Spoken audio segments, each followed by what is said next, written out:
أهل العلم وفقهاء صو الشيخ بشير كم بدي هي أركيين أينا حقيقة أو لكن أنا مرسنين أركتدي حق عهد فقه إسلام الشيخ نوغكي هرانا واتين شيخني ننري مثلا هو يجاga هذا فريسو عدا wax fariiso ma qoribaad ku garaaci urta iyo naagtaad isla burburin mise farsamada aqliyeed iyo ta cilmiyeed iyo tadiineed ayaa dhex qaadi oo ku xalili mushkiladan taagan iyagu xaqii ay mareen iyo fiqhaaneed intay ka boodeen bay waxay garteen in la islu ku dumiyo barta saweyntii joogta iyo ummadda kaleba madfac lagu garaaco oo la isku dumiyo waana ka tageen fiqhu tawaazunkii sheekhu madaxii hore ee shirkii jabutaynu ka hadalnay oo waxaynu niri xataa haddii awrka lagu kacsan karo sheekha oo ku siinaya ku Norway sheekhan shariif xataa awrka haddii lagu kacsan karo oo waxa Jabuuti uu iska soo qaaday xamar la isla tago oo la yiraahdo waanu heshiinay afarta saweenkiina hana dhaafto way bixi lahaayeen taasi caalamka loo tuso inay dhaafaan hase yeeshee dan in la leeyahay oo waxa xusbil islaam iyo ashabaab maanta isku raaci laayeen waa fiqhigaasi laga tagay iyo aragtida dheer ee khiyaamadu ay ku habaysan tahay weeyi ee sheekh Bashiir uu ka dhawaajiyay malaha Khubayb saaxiibkii mu maqlay Khubayb sheekh markuu ka hadlayay sheekh waa fayeenka Khubaybow waa afayeenka xusbul islaam ee Yurub ayuu ahaa sheekh Bashiir uu ku dhaafaan umaynaya marka sheekhu wuxuu ka hadlay aad u culus buu ka hadlay hadda joogi lahayd subagla mu ahayn sheekhu waa qalad fahmin Khubayb subagla mu ahayn sheekh iyo xusbul islaam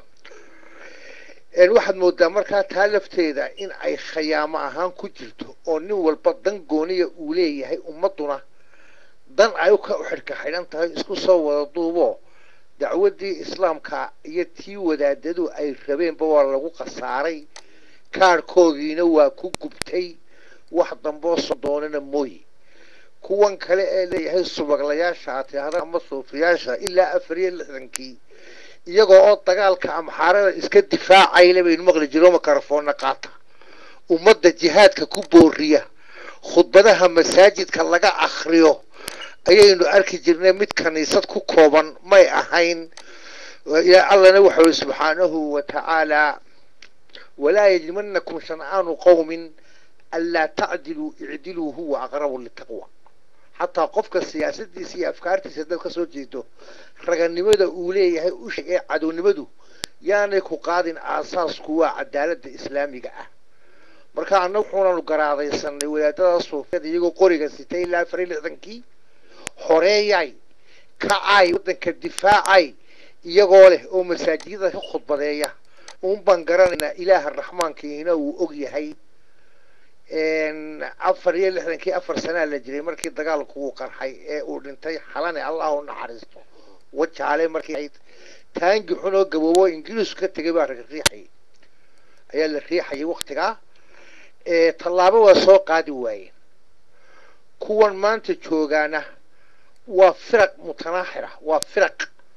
متناحرة كل فرقة تدعي بأنها على الحق مثل حق يعني كنت هاجنتها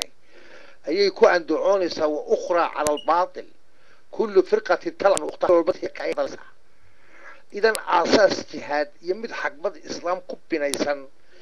انت وما يعرق ميدان عرق مركاتي عنه إذن لهين إلا عشد إلا يومنا هذا كجارو